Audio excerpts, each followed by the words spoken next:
Hello friends, welcome to my channel stocks and investment Tamil. இந்த வீடியோவில் Viraj iron and ஸ்டீலோட IPO ரிவ்யூவை பார்க்க போகிறோம். இவங்களோட காம்படிட்டர்ஸாக டாடா ஸ்டீல், சேல், ஷாம் மெட்டாலிக்ஸ் வந்து இருக்காங்க, ஜேஎஸ்டபிள்யூ ஸ்டீல் இருக்காங்க.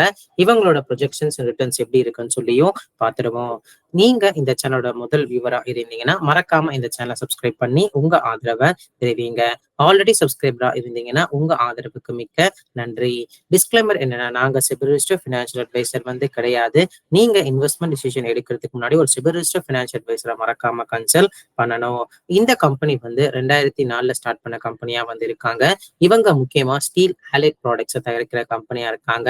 Like sponge iron, MS billets and TMT bars தயாரிக்கிற கம்பெனியா வந்து இருக்காங்க. ராஜ்னு சொல்லி பிராண்டு கீழே.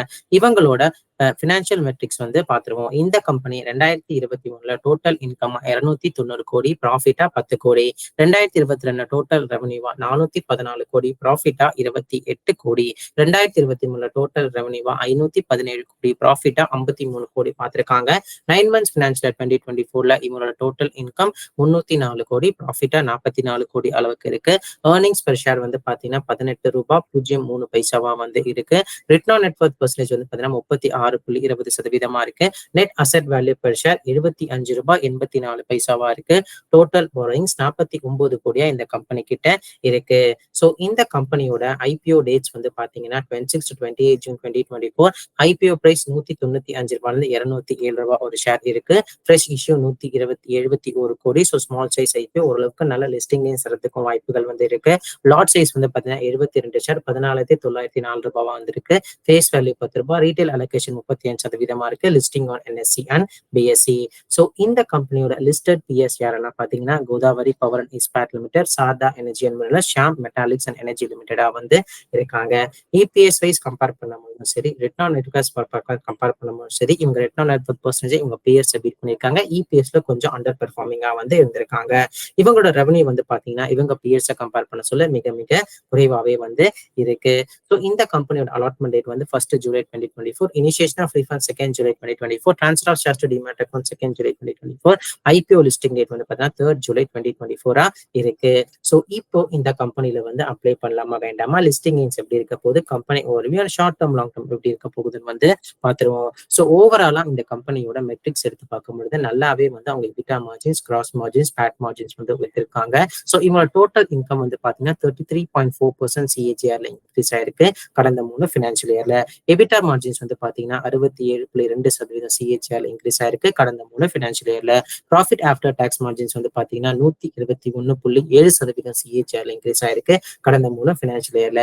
ஆர்ஓசி மார்ஜின்ஸ் வந்து பாத்தீங்கன்னா 25, 44, 32, 20% இருந்திருக்கு.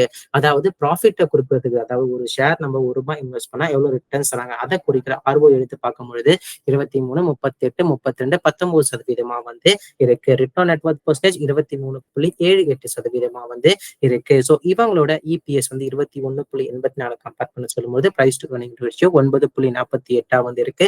இதே போஸ்ட் ஐபிஓல 11.49 வந்து இருக்கு. இது இவங்க பிஎஸ் கம்பேர் பண்ண சொன்ன குறைவான வேல்யூவேஷன்ஸ்ல வந்து வராங்க. கரண்ட் கிரே மார்க்கெட் பிரீமியம் வந்து பாத்தீங்கன்னா 20 ரூபாய் வந்து இருக்கு. 227 ரூபாய்க்கு இந்த ஸ்டாக் லிஸ்ட் ஆக வாய்ப்பு இருக்கு. ஒரு 10% அளவுக்கு தான் லிஸ்டிங் ஏஜ் வந்து இப்போதைக்கு தென்படுது. ஸோ இந்த கம்பெனியோட பெனிஃபிட் ஆகிறதுக்கு வாய்ப்புள்ள இது என்னன்னு சொல்லி பாத்தீங்கன்னா கேம்பஸ் பேஸ் தீம். அதாவது இந்த கவர்மெண்ட் வந்து இந்த ரோட்ஸ் அண்ட் பில்டிங்ஸ், அஃபோர்டபுள் ஹவுசிங்ஸ்ல வந்து இன்னும் கேபிட்ஸை கொஞ்சம் இன்க்ரீஸ் பண்ணாங்கன்னா இவங்க டிஎம்டி பாஸ் தான் இவங்க ரெவன்யூக்கு கொஞ்சம் அதிகம் வந்து கான்ட்ரிபியூட் பண்ணுது. ஸோ அதை கன்சிடர் பண்ணும்போது இவங்களுக்கு ஒரு நல்ல ஆப்பர்ச்சுனிட்டிஸ் வந்து இருக்கு. இந்த கேம்பஸ் பேஸ் தீமுக்கு கவர்மெண்ட் எவ்வளவு இனிஷியேட்டிவ் வந்து தராங்க, plus local demand and global demand எப்படி இருக்கும், அதை பொறுத்தா இந்த company revenue and profit margins வந்து இருக்க போகுது. ரிஸ்க் என்னை பொறுத்த வரைக்கும் என்ன இருக்குன்னு சொல்லி பாத்தீங்கன்னா, கோல் பிரைசஸ் உயர்ந்தாலோ இல்லைன்னா வந்து ரா மெட்டீரியல் ஸ்டீல் பிரைசஸ் வந்து உயர்ந்தாலோ இவங்களோட ப்ராஃபிட் ஆஃப்டர் டாக்ஸ் மார்ஜின்ஸ் வந்து பாதிக்கப்பட வாய்ப்பு இருக்கு. அது மட்டும் இல்லாம இவங்க B2B பிசினஸ் மாடல்ல இருக்கிற கம்பெனியா வந்து இருக்காங்க. ஸோ கன்சியூமர் ஃபேசிங் பிசினஸ் கிடையாது. டைரக்டா வந்து இன்னொரு கம்பெனிக்கு உங்க ப்ராடக்ட்ஸை முத்தி அது மூலியமா அவங்க என் கஸ்டமர்ஸை வந்து சந்திக்கிறாங்க. இவங்க லிஸ்டட் பிஎஸ்னு ஆர்எஸ்ல மென்ஷன் பண்ணது இல்லாம Tata steel, JSW steel, steel authority of India, Jindal steel and power லிமிடெட்லாம் வந்து பாத்தீங்கன்னா காம்படிஷன்ல வந்து இருக்காங்க. ஹைலி காம்படிட்டிவ் என்விரான்மெண்டா வந்து இருக்கு இந்த ஸ்டீல் ஆலிட் ப்ராடக்ட்ஸ்ல.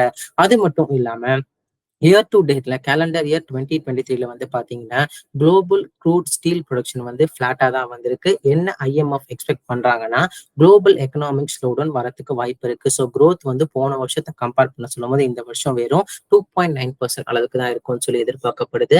அது மட்டும் இல்லாம சைனால கொஞ்சம் ஓவர் ப்ரொடக்ஷன் ஆச்சுன்னா அந்த ஆன்டி டம்பிங்னால நம்மளோட ஸ்டீல் கம்பெனி வந்து பாதிக்கப்பட வாய்ப்பு இருக்கு. ரீசெண்டா அந்த டாடா ஸ்டீல் வந்து பாத்தீங்கன்னா ஹைலைட்டும் பண்ணியிருக்காங்க. ஸோ ஓவராலா இந்த கம்பெனி நீங்க மெட்ரிக்ஸ் வைஸ் எடுத்து பார்க்கும்பொழுது ஒரு நல்ல கம்பெனியா தான் வந்து நமக்கு வந்து தென்படுது. இப்ப இருக்கிற மெட்ரிக்ஸை வந்து பார்க்கும்பொழுது.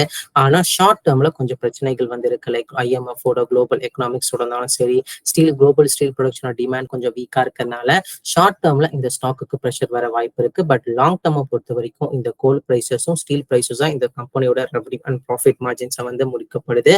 ஸோ இந்த கம்பெனி ஒரு வேலை பிடிச்சது நீங்க அப்ளை பண்ணா கூட போட்ட பணத்தை எடுக்க ஃபர்ஸ்ட் கன்சிடர் பண்ணிட்டு அதுக்கப்புறம் இவங்க பெர்ஃபார்மன்ஸ் வந்து இந்த எக்கனாமிக் ஸ்லோ டவுன்ல எப்படி பாதிக்கப்படுது, இல்லைன்னா வந்து கொஞ்சம் மேனேஜ்மெண்ட் பண்றாங்களா பார்த்து அதுக்கப்புறம் கன்சிடர் பண்றது வந்து கரெக்டாவே வந்து இருக்கும். ஸோ இவங்க வேல்யூவேஷன்ஸும் பியர்ஸ் குறைவா வந்து தான் வந்து இருக்காங்க. ஸோ இதெல்லாமே வந்து பாத்தீங்கன்னா என்னோட பர்சனல் வியூ.